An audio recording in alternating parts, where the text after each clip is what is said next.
किसान नेता रवि आज़ाद हमारे साथ इस वक्त दिल्ली जंतर मंतर पर मौजूद हैं और जहां पे रवि आज़ाद साहब होते हैं वहां की आबो हवा फ़िज़ा है वो एकदम से इंकलाबी होना वो लाजमी हो जाता है। और आज किसान संगठन जब से आए हैं ना और जहाँ पे आप मौजूद होते हो वहाँ की तो आबो हवा वैसे ही क्रांतिकारी है, वो हो जाती है।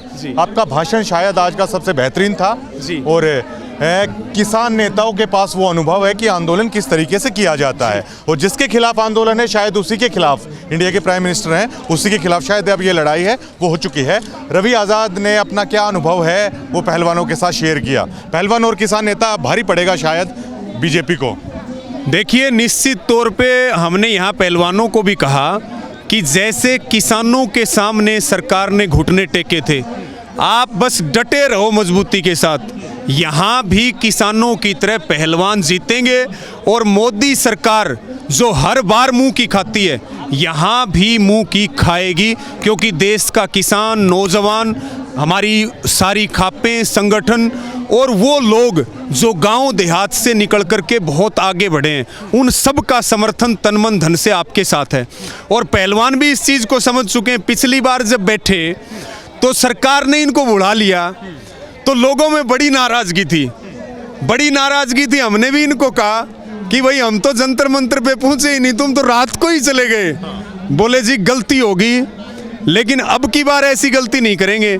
तो आज हम इनको कह भी रहे थे, मगर भाई कुश्ती के दाव तो आप लोग जानते हो, लेकिन अब की बार आंदोलन के दाव भी जान जाओगे, क्योंकि आने वाला जो समय है, चाहे किसान हो, मजदूर हो, खिलाड़ी हो, पहलवान हो, उनको एक पैर आंदोलन में और एक पैर जिस फील्ड में वो काम कर रहा है उसमें रख के चलना पड़ेगा, नहीं तो हम बच ही नहीं सकते। आपने कहा धोबी पछाड़ है वो लगानी है। FIR तो दर्ज है, हो चुकी है, इससे आगे क्या चाहिए आप लोगों को? इससे आगे चाहिए, देखिए FIR के ऊपर हमारा ये कहना है कि आप ये देखिए कि FIR सुप्रीम कोर्ट के आदेश पे FIR हो रही है, और वो भी वो स्टार खिलाड़ी जिनको पूरी दुनिया जानती है, जिन्होंने पता नहीं कितनी बार तिरंगे का सम्मान बढ़ाया, उनकी FIR भी, और 16 साल की बहन भी है उसमें। पोस्को एक्ट जो ये कहता है कि पहले FIR गिरफ्तारी और उसके बाद जो है उसके बाद आगे की कार्रवाई। लेकिन FIR हुई है, ये खिलाड़ियों की नैतिक जीत तो है, लेकिन ये पूरी जीत नहीं है। लेकिन सरकार की बहुत बड़ी हार है। पूरा देश ये जान गया कि सरकार गलत है, खिलाड़ी सही है। बड़ा मुद्दा ये है, लेकिन मुद्दा है गिरफ्तारी करो, अध्यक्ष पद से हटाओ। 38 मुकदमे, बड़े बड़े पोस्टर लग रहे हैं। अगर ये मुकदमे भाई साहब आप पर मेरे पे दर्ज होते ना, तो शायद हम पूरी जिंदगी जेल से बाहर नहीं निकल सकते। आप पे तो होते हैं दर्ज, रवि आज़ाद पे तो होते हैं दर्ज। हमारे ऊपर हैं, जेलों में भी गए। सरकार ये सारे हथकंडे अपनाती है, लेकिन 38 मुकदमे दर्ज हो रहे और योगी आदित्यनाथ कह रहे हैं उत्तर प्रदेश में माफियाओं को मिट्टी में मिला देंगे। ये कौन से राष्ट्रवादी हैं भाई? 38 मुकदमे दर्ज हो रहे। हमारी इन बहनों ने, विनेश बहन ने कहा 1000 बहन बेटियों का यौन शोषण का आरोपी है बृजभूषण, और पूरी सरकार चुप है। इसका मतलब बड़ा खेल है, और जिसका खुलासा होगा तो मुझे लगता है आधी से ज़्यादा सरकार, उसके मंत्री और सांसद, बीजेपी और RSS के लोग जो है वो तिहाड़ जेल में बंद हो जाएंगे। बिल्कुल। आप किसान आंदोलन में एक बात कहते थे कि फसल और नस्ल की लड़ाई है। फसल की तो आपने बचा ली, शायद की नस्ल की लड़ाई है जो यहाँ पे लड़ी जा रही है। शायद तैयार थे आप इस लड़ाई के लिए भी पहले से? देखिए, निश्चित तौर पे आंदोलन के दौरान हम कह रहे थे कि शुरुआत किसानों से हुई है, नंबर सबका आएगा। आप और हम हरियाणा से आते हैं, कौन सी कम्युनिटी ऐसी है जो हरियाणा में आंदोलन पे नहीं है? आज जो है यहाँ दिल्ली के जंतर मंतर पे, उस समय हम कहते सबका नंबर आएगा, सबका नंबर आ रहा है। और बिल्कुल ये नस्ल बचाने की लड़ाई है, ये युवाओं के भविष्य की लड़ाई है, ये कुश्ती के भविष्य की लड़ाई है, ये गांव देहात की लड़ाई है। इसके लिए हमें जो भी योगदान करना पड़ेगा और जो भी निर्णय लेने पड़ेंगे, हम मजबूती के साथ निर्णय लेंगे। लेकिन इन पहलवानों की जीत देश की जीत होगी, और सारा देश इस जीत के इंतजार में है कि सरकार हारेगी और खिलाड़ी जीतेंगे। बबीता फोगाट कमेटी में भी थी। बबीता फोगाट पहली बार यहाँ पर मोर्चा संभाले हुए थी, लेकिन अब नदारत है और बबीता फोगाट को लेकर हरियाणा की जनता में ना खासा रोष है, वो देखा जा रहा है। क्या मानते हैं रवि आज़ाद, क्या बबीता फोगाट ने इनके हितों को छोड़कर अपने निजी हित राजनीति की तरफ सर्वोपरि रखे? देखिए, पहली बात तो ये है कि अपनी बहन, खुद बबीता फोगाट की बहन यहाँ आंदोलन में है, और अपनी बहन की इज्जत से प्यारी क्या राजनीति हो सकती है? जहां इज्जत की बात आ जाए, हमारे पूर्वज गर्दन कटवा लेते थे, इज्जत के साथ समझौता नहीं करते थे, लेकिन उसको बहन प्यारी नहीं लगी, उसको राजनीति प्यारी लगी। उसने कहा कि मेरे हाथ से जांच रिपोर्ट छीन ली। आंदोलन के दौरान जो उन्होंने बोला किसानों के लिए, वो हम 7 जन्म भी नहीं भूल सकते। लेकिन पिछली बार आधी रात को समझौता करवाने में उनका रोल था, आज वो कहाँ है? कहा जांच रिपोर्ट छीन ली। जिस समय जांच रिपोर्ट छीनी, आप उस समय क्यों नहीं बोले? आपने क्यों नहीं बताया देश को? और फिर जिस पार्टी में आपसे रिपोर्ट छीन ली जाए, जिस सरकार में, उसके बाद भी आप उस सरकार के फेवर में खड़े हैं, तो फिर आपका जमीर मर चुका है बबीता फोगाट। इस अगर जमीर बेच के, इज्जत का सौदा करके अगर आप बड़े से बड़ी कुर्सी पा भी लोगे, तो उससे बुरा दिन आपके लिए कुछ भी नहीं हो सकता। आजाद साहब, आपकी यूनियन क्या स्टैंड इस मुद्दे पर रखती है? राकेश टिकैत साहब क्या स्टैंड इस मुद्दे पर रखते हैं? चाहे कितना भी बड़ा चले, आपका स्टैंड क्या रहेगा आगे का? हमारा स्टैंड बिल्कुल क्लियर है। 30 अप्रैल को संयुक्त किसान मोर्चा की मीटिंग है, उसमें इस मुद्दे पर दिल्ली में ही मीटिंग है, निर्णय लिया जाएगा। और हमारे संगठन का, हमारे नेता का ये बिल्कुल स्पष्ट मत है कि पहलवानों के समर्थन में हमें चाहे पूरे देश में सरकार के खिलाफ दंगल करना पड़े और चाहे दिल्ली को चारों तरफ से घेरना पड़े, या यहाँ आकर के किसान आंदोलन की तरह टेंट, तंबू, लंगर, भंडारे चलाने पड़े, लेकिन जब तक आप जीत नहीं जाते, आप लौट करके वापस मत जाना।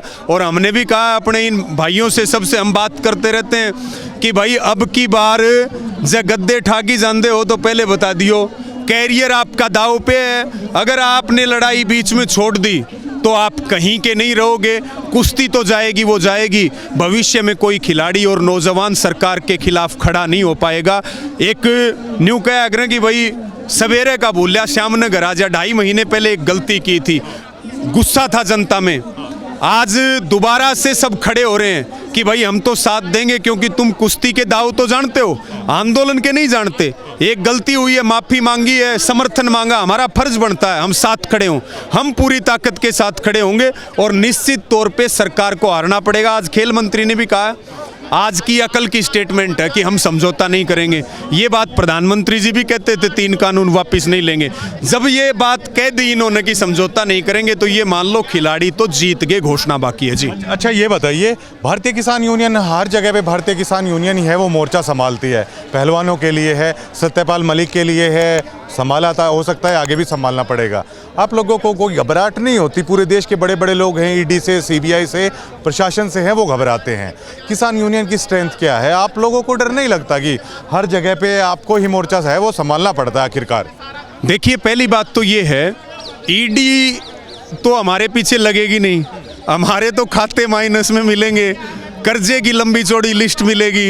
ईडी और सीबीआई हमारा क्या करेगी?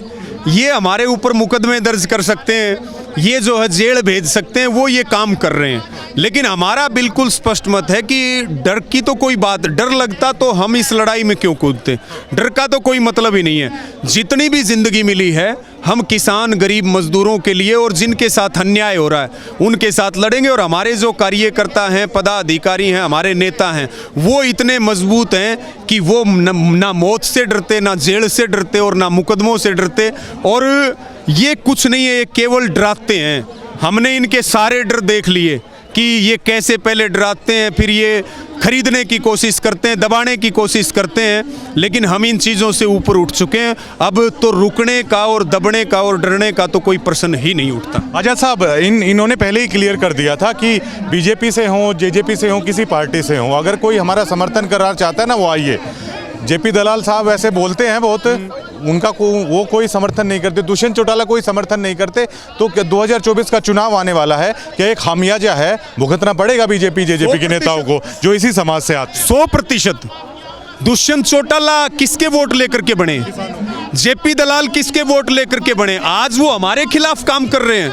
निश्चित तौर पे दुष्यंत चौटाला की तो आज आप लिख करके ले लो, अगली बार विधानसभा का दरवाजा नहीं देख पाएगा और उसकी पार्टी का एक सीट भी हरियाणा में नहीं आने वाली है, चाहे एडी चोटी का जोर लगा ले। अगर दादरी से लड़ेंगी तो जमानत जब्त लोग विरोध करेंगे। जेपी दलाल, आप देखना कि कितना बड़ा परिवर्तन होने वाला है। ये जख्म और जो दर्द और ये जो बोल और ये जो रोज की नीतियां और इनकी पॉलिसी है, पूरा देश महंगाई, बेरोजगारी, और अब तो भाई साहब डिक्टेटरशिप चल रही है, एक घोषित इमरजेंसी चल रही है। अब तो आप सारी चीज़ों को छोड़ दो, अब तो लड़ाई जो है वो लोकतंत्र को बचाने की है। किसान आंदोलन फिर से शुरू होने जा रहा है, परसों ही मीटिंग है। हम फिर पूरे देश की जनता के साथ मोदी सरकार के खिलाफ आर पार की लड़ाई लड़ेंगे। मेरा आखिरी सवाल है, हो सकता है अभी भी कुछ लोग नाराज हों कि पहली बार बिना पूछे है ये पहलवान उठकर चले गए थे। आप लोगों की अपील का है वो जाहिर तौर पर असर पड़ेगा, तो आजाद साहब उन लोगों के लिए भी अपील कर दीजिए जो हो सकता है अभी तक नाराज हों और अभी तक जंतर मंतर ना पहुंचे हों। देखिए, गलती हुई, इन्होंने माफ़ी मांगी, और ये वो लोग हैं जिन्होंने तिरंगे का सम्मान बढ़ाया। और हम अपने माँ बाप की सारी बात थोड़ी मान लेते हैं, गलतियां होती हैं, सीखते हैं। आज सब समर्थन में उतर रहे हैं और आप भी सब समर्थन में आए, क्योंकि इन खिलाड़ियों का सम्मान देश का सम्मान होगा। और भाई पूरी ताकत के साथ यहाँ जंतर मंतर पे पहुँचे। ये लड़ाई केवल आपकी नहीं, आपके बच्चों के भविष्य की भी है। ये लड़ाई अन्याय और शोषण के खिलाफ है, और फिर भी कोई ना पहुँचे तो सबसे हाथ जोड़ के प्रार्थना है कि भाई विरोध कम से कम मत करना, हम सब मिल करके इस लड़ाई को जीतेंगे। बात करने के लिए शुक्रिया। और आप आते हो, एक अजीब सी ऊर्जा है वो पैदा कर देते हो हर जगह। खिलाड़ियों में भी आज आपने की थी, खिलाड़ियों ने भी की थी, एक अलग सी ऊर्जा है आप पैदा कर देते हो, ये आपकी खूबी है। बात करने के लिए शुक्रिया। आपका भी बहुत बहुत धन्यवाद। आपका ये प्यार और जो साथ है ऐसे ही बना रहे, और हम सब मिल करके लड़ते रहेंगे। शुक्रिया शुक्रिया। रवि आजाद साहब है, आबो हवा है वो बदल देते हैं, एक एनर्जेटिक वो पर्सन है, एक एनर्जी है वो पैदा कर देते हैं, खासा अनुभव रखते हैं किसान आंदोलन का, खासा अनुभव रखते हैं सत्ता के खिलाफ संघर्ष का, खासा अनुभव रखते हैं तानाशाह के खिलाफ लड़ने का। और रवि आजाद आए, काफ़ी एनर्जी है, उन्होंने धरने के अंदर भी है वो जान डाल दी है। अब पहलवानों के साथ जो ये किसान नेता हैं, ये जो मिक्सचर हुआ है ना, ये जो गठबंधन हुआ है, इसको लेकर जरूर है वो राष्ट्रीय राजधानी क्षेत्र में भाजपा के बड़े बड़े नेताओं के माथे पर चिंता की लकीरें हैं, वो कम से कम जरूर खींच देगी, क्योंकि इन लोगों को अनुभव है आंदोलन का। 13 महीने आंदोलन कर चुके हैं ये लोग, हर बात को बाखूबी से जानते हैं कि टेबल टॉक है वो कैसे की जाती है, झुकाना है, आखिर दबाव में लाना है तो वो कैसे लाया जा सकता है सत्ता को।